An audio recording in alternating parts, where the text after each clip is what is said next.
জুবিনদাই ন্যায় নোপোৱালৈকে ঈদ বাদ দিম। জুবিনদাৰ ন্যায়ৰ খাতিৰত আমি ঈদটো বাদ দিম।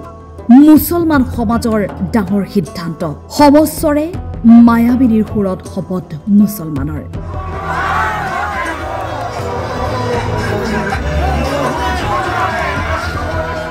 এয়াই জুবিনৰ দেশৰ মানুহ, সকলো জাতি ধৰ্মৰ মানুহ একত্ৰিত আজি জুবিন গাৰ্গৰ বাবে। জুবিন গাৰ্গে বিচৰা সমন্বয়ৰ অসমখন গঢ়িবলৈ সাজু অসমীয়া। বিগত এটা মাহে জুবিন গাৰ্গৰ অনুপস্থিতিক লৈ কান্দিছে অসমীয়াই। উৎসৱৰ বতৰেও অসমীয়াক দিব পৰা নাই আনন্দ। নামঘৰ, মন্দিৰ, গীৰ্জা, মছজিদ সকলোতে মাত্ৰ এটাই প্ৰাৰ্থনা। মায়াবিনীৰ সুৰেৰে মুখৰিত অসমৰ আকাশ বতাহ। এই বিৰহৰ বেলাত দক্ষিণ কামৰূপৰ সোণতলীৰ মুছলমান সমাজেও এইবাৰ ঈদ পালন নকৰাৰ শপত লৈ বিচাৰিলে ন্যায়।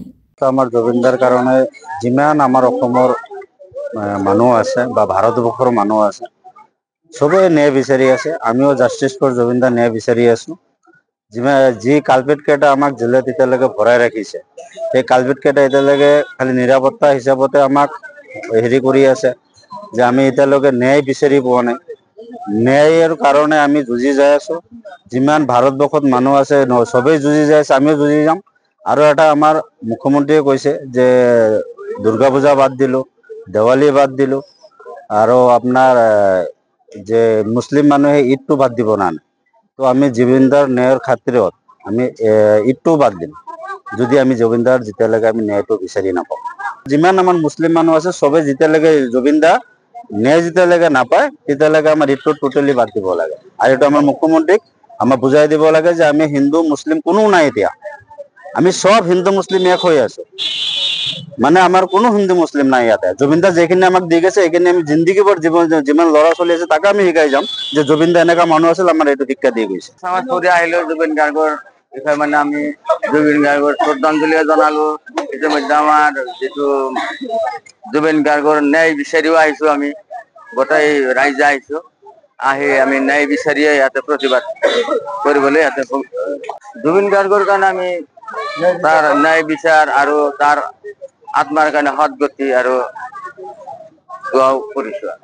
আমাৰ জুবিনদাৰ কাৰণে যিমান আমাৰ অসমৰ মানুহ আছে বা ভাৰতবৰ্ষৰ মানুহ আছে, চবেই ন্যায় বিচাৰি আছে। আমিও জাষ্টিছ ফৰ জুবিনদা ন্যায় বিচাৰি আছো।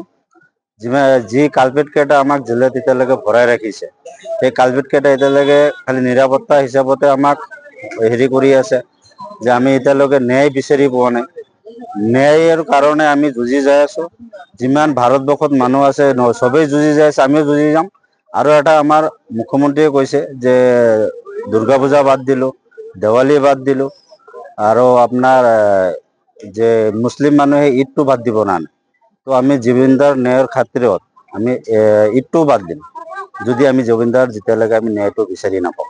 যিমান আমাৰ মুছলিম মানুহ আছে চবে যেতিয়ালৈকে জুবিনদা ন্যায় যেতিয়ালৈকে নাপায় তেতিয়ালৈকে আমাৰ ঈদটো টোটেলি বাদ দিব লাগে। আৰু এইটো আমাৰ মুখ্যমন্ত্ৰীক আমাৰ বুজাই দিব লাগে যে আমি হিন্দু মুছলিম কোনো নাই, এতিয়া আমি সব হিন্দু মুছলিম এক হৈ আছো। মানে আমাৰ কোনো হিন্দু মুছলিম নাই ইয়াতে। জুবিনদা যিখিনি আমাক দি গৈছে সেইখিনি আমি জিন্দগী ভৰ যিমান ল'ৰা ছোৱালী আছে তাকে আমি শিকাই যাম যে জুবিনদা এনেকা মানুহ আছিল, আমাৰ এইটো শিক্ষা দি গৈছে। সোণতলীৰ পৰা ৰেজাউল কবিৰৰ ৰিপৰ্ট, টাইম 8।